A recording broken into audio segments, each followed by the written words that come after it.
On est back comme l'action de GameStop, man. To the roof. Fait que je sais qu'il y en a qui sont arrivés de moi, man, les 4 abonnés, là. Mon- ma mère, mon frère, un de mes chums qui veut pas me le dire, puis un gars que je connais pas. Mais je suis back comme GameStop, back from the dead. Fait que ça prend un peu de temps parce que je savais pas trop comment faire un PowerPoint, je savais pas trop comment faire une présentation d'arrêt sur PowerPoint. Ça a pris un peu de temps à cause de ça. Fait que là, j'ai fait un PowerPoint pour un peu vous expliquer les types de produits que les cartes de sport collectionnées ont. Fait que le PowerPoint va commencer maintenant. So, bienvenue dans la courte description de la terminologie des cartes de sport à collectionner. Pour cette petite présentation courte, je vais faire la description de tous les types de cartes, tous les types de produits qu'un paquet de cartes d'hockey peut avoir.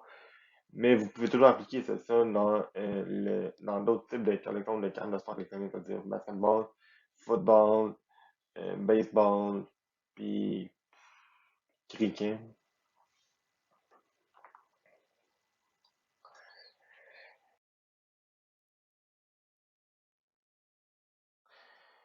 Il y a ce qu'on appelle la première carte, le premier type, c'est-à-dire la base card.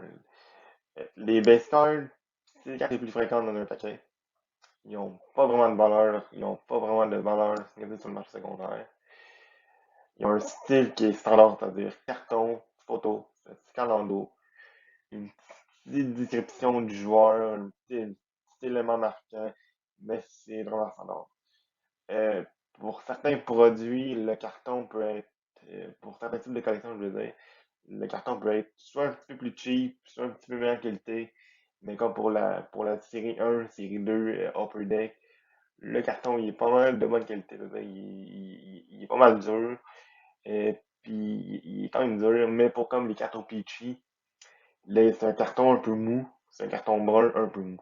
Mais pour comme je dis, comme pour la série 1, série 2, Upper Deck, normal, à 7$ le paquet, je pense, à l'imaginaire, c'est vraiment le carton, ben, quand même de bonne qualité. Ça va être un petit peu difficile de plier les coins, si je peux m'exprimer. Mais comme je vous dis, elle n'a pas beaucoup de valeur sur dans le secondaire.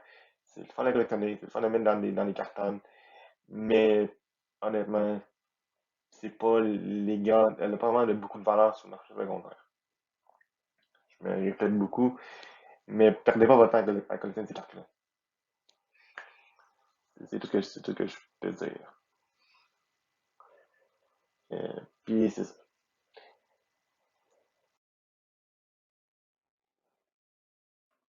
Ensuite, dans ce qui fait partie des best cards, t'as les Young Guns. Les Young Guns, c'est les cartes recrues euh, des joueurs.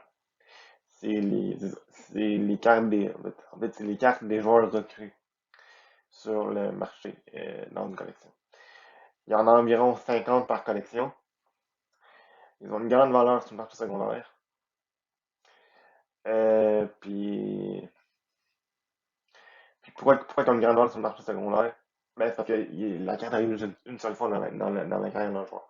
Le joueur peut pas être recru deux, trois fois dans sa carrière. Donc, ce qui fait que la valeur spéculative du marché peut être très élevée, tout dépendant du type de carrière du joueur qu'il peut avoir. Ça peut soit monter très rapidement, soit descendre très rapidement. Mais dis-nous qu'en moyenne, les joueurs recrues ont une valeur à peu près de 5 à 8 à 10$ pour un joueur, exemple, on va dire, normal, pour un joueur de type normal. Pour les grandes vedettes, ça peut être pour des vedettes, on va dire, élevées.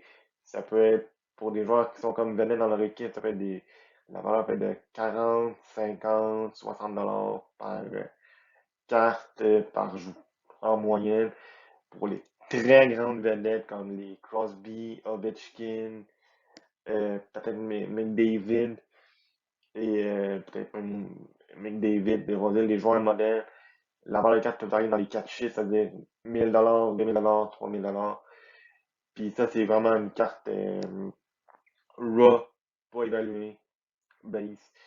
Je vais peut-être vous expliquer le niveau de gradation dans une autre vidéo. mais pas pour l'instant, ça va être plus pour plus tard. Un petit, là, je vais vraiment prendre le temps de bien vous expliquer chacun des produits dans un paquet de cartes de sport à collectionner. Fait que passons à la prochaine. Là, dans un paquet aussi, il peut y avoir des inserts. Les inserts, c'est quoi? C'est des sous-collections dans un produit. Par exemple, quand tu achètes une boîte de cartes Upper Deck série 1, série 2, ben, t'as la base, t'as les Young Guns, mais aussi des fois dans quelques pays, tu peux avoir aussi des cartes qui sont un peu plus, ils ont des styles différents, ils sont numérotés de manière différente, et ils sont numérotés de manière différente, et ça, leurs valeurs aussi peuvent varier. Bon, puis dans ces inserts-là, des fois, il peut y avoir les cartes numérotées. Les cartes numérotées ce sont des exemplaires.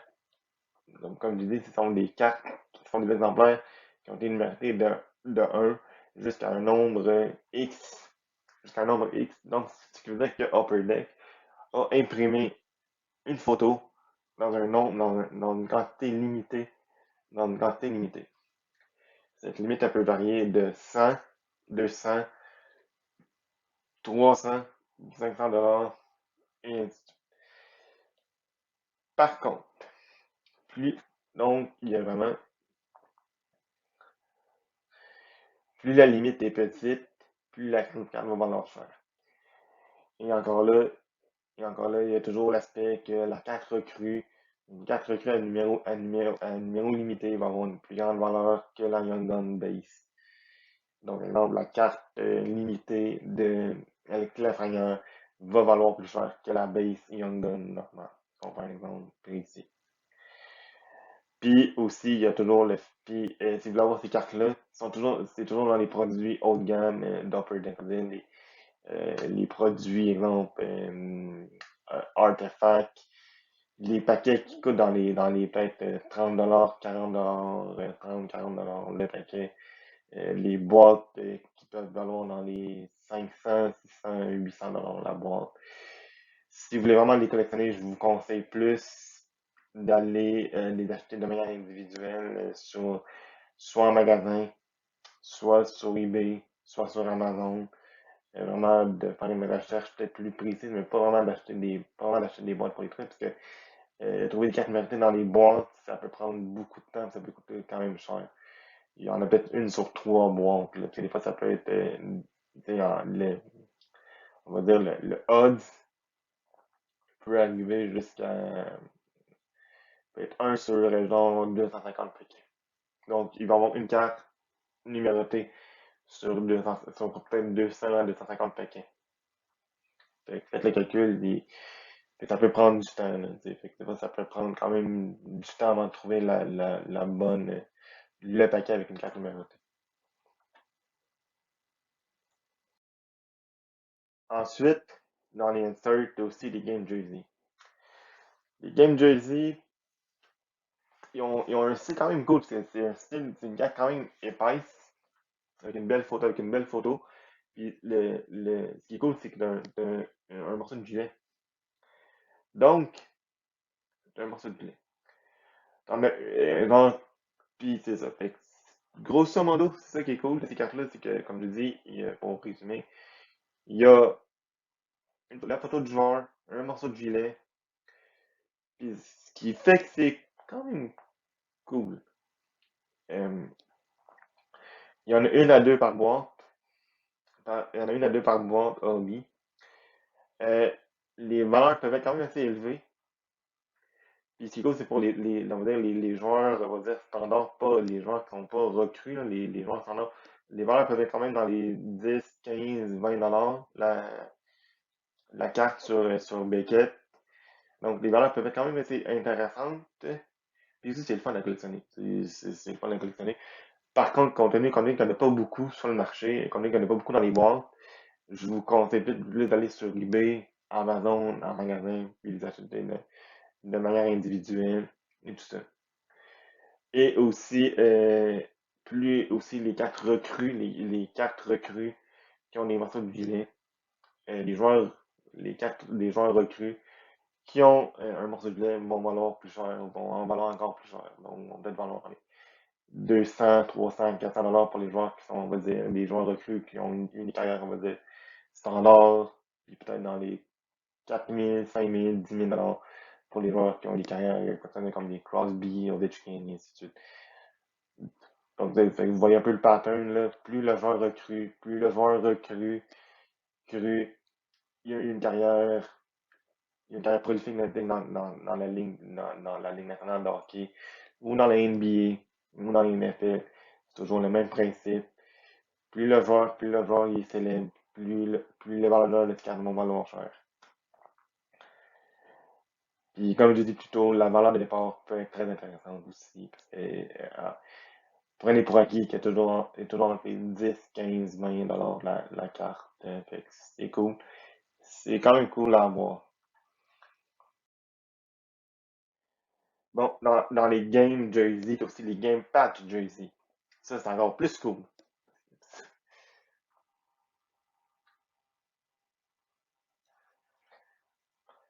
C'est encore plus cool. Parce que dans la game patch, ça le dit, il y a un morceau de logo. Il n'y a pas juste un morceau de gilet, il y a aussi un morceau de logo du gilet. Donc, euh, donc, ce qui veut dire qu'il y a plusieurs variations. Il peut y avoir plusieurs variations d'une même carte. Les cartes sont numérotées en plus, donc les valeurs sont basses. Et en même temps, aussi, il y a aussi tout le phénomène aussi de combo, si je peux m'exprimer ici.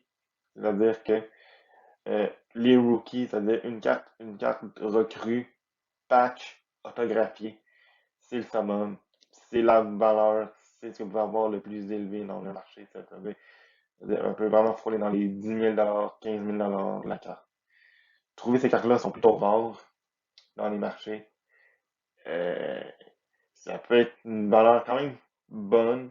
Ça peut être un bon actif à avoir dans une carte. Mais comme je vous dis, ils sont rares. On va dire la population des cartes, la quantité de cartes disponibles est quand même rare pour comme je vous dis, comme pour la rookie patch photographie. Mais étant donné qu'ils sont rares, il y a aussi une valeur sécurité beaucoup plus élevée. Beaucoup plus élevée. Puis c'est ça. Fait que pour résumer, la game patch, le style de carte, c'est photo d'un joueur, morceau de gilet, puis une histoire dans l'eau qui vous dit félicitations, vous avez reçu une carte, vous avez gagné une carte, vous avez obtenu une carte logo Jay-Z, puis avec la signature du président de Upper Deck ou avec la signature du président de la compagnie de cartes personnalisées que vous avez à votre possession. Une forme d'authentification pour dire que c'est vraiment une vraie carte Upper Deck ou Panini, si je peux m'exprimer. Si je peux me permettre.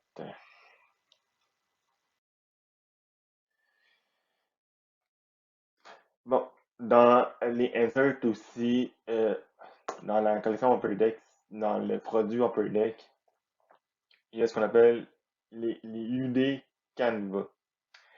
C'est un type de collection qui est quand même le fun à collectionner parce que genre, il y a un style un petit peu le style de la carte, il est un peu rétro.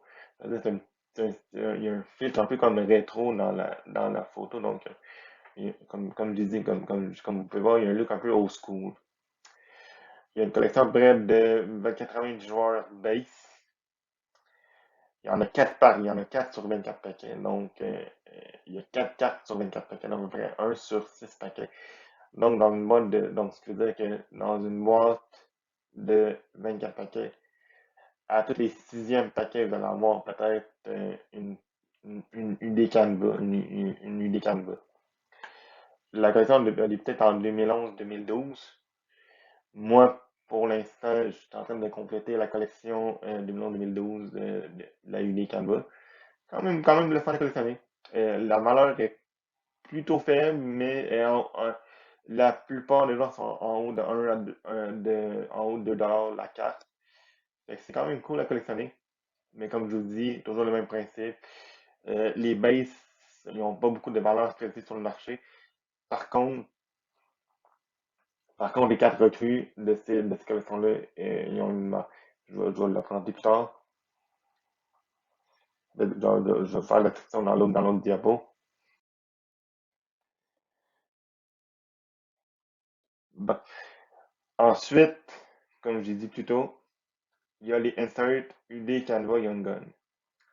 Ça, c'est des cartes, comme j'ai dit, ça, c'est les cartes recrues de la sous-collection UD de la collection Canva.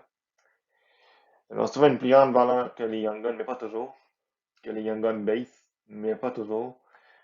Il y en a 30 par joueur.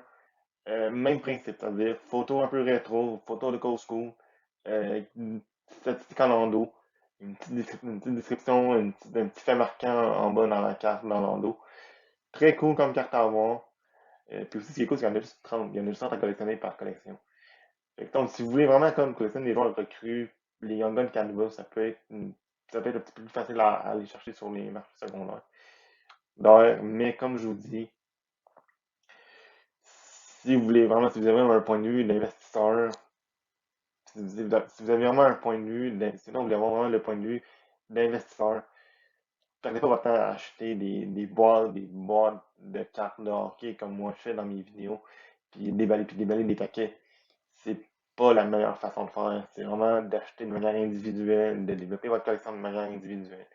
Puis de revendre vos cartes, puis de revendre vos cartes quand vous voyez que quand le prix a baissé, ou sinon vous voyez, si vous pensez que la carte du joueur va avoir une carrière qui aura peut-être pas un impact significatif, c'est mieux de la vendre dès les premières années, parce que, comme je disais dans une autre vidéo, la première année d'un joueur, la première année que la carte elle sort, c'est là qu'elle va être plus haute, c'est là que tout le monde veut l'avoir.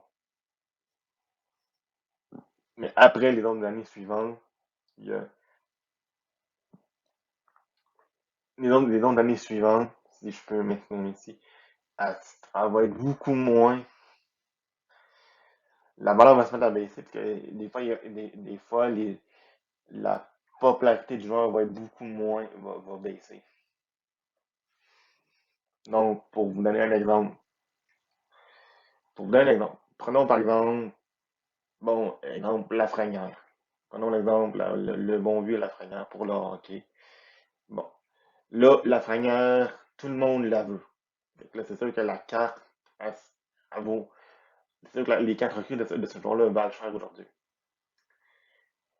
Ça se peut que ce joueur-là se mette à débloquer, puis à scorer 50 buts, puis à faire quand même, puis d'avoir la carrière d'un Crosby, d'un Ovechkin, d'un McDavid, d'un Stamkos, puis ça se peut.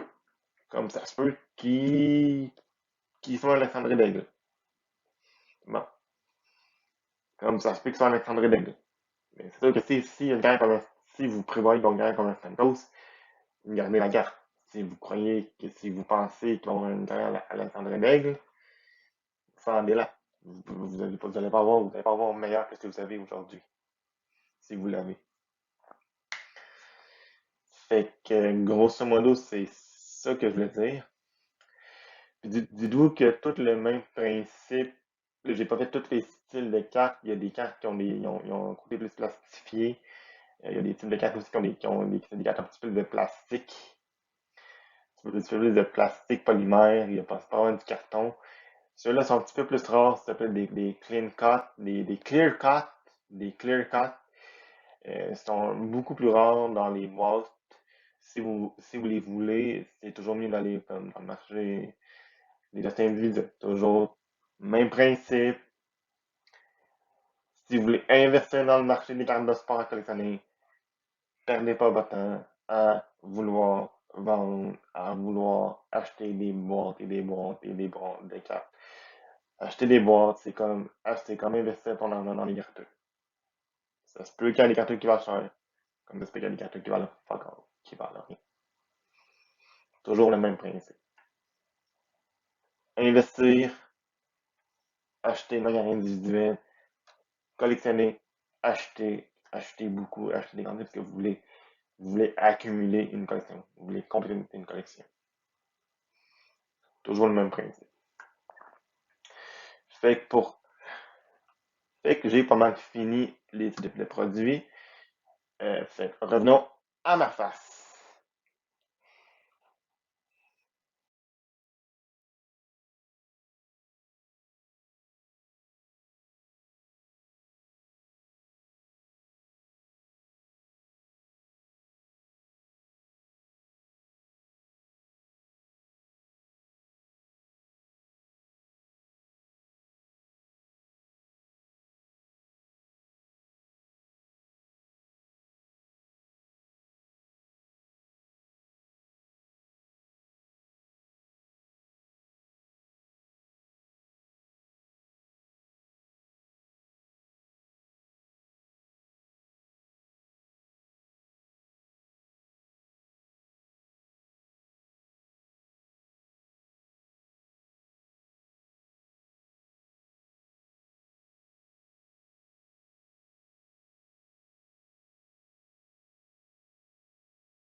J'espère que vous avez apprécié le PowerPoint. J'espère que vous avez pris des notes. Si vous n'avez pas pris de notes, rejouez-le. Rejouez-le. Euh, la semaine prochaine, je vais peut-être avoir mon stock de rangement. Fait que je vais peut-être faire un déballage de boîtes. Puis la semaine d'après, je vais peut-être faire un autre déballage de boîtes d'une série Artefact. Fait que stay tuned, comme on dit. Restez à l'écoute, restez à l'affût, abonnez-vous, likez, commentez. Même si moi je le fais pas sur mes chaînes YouTube que j'écoute. Fait, salut et bonne soirée.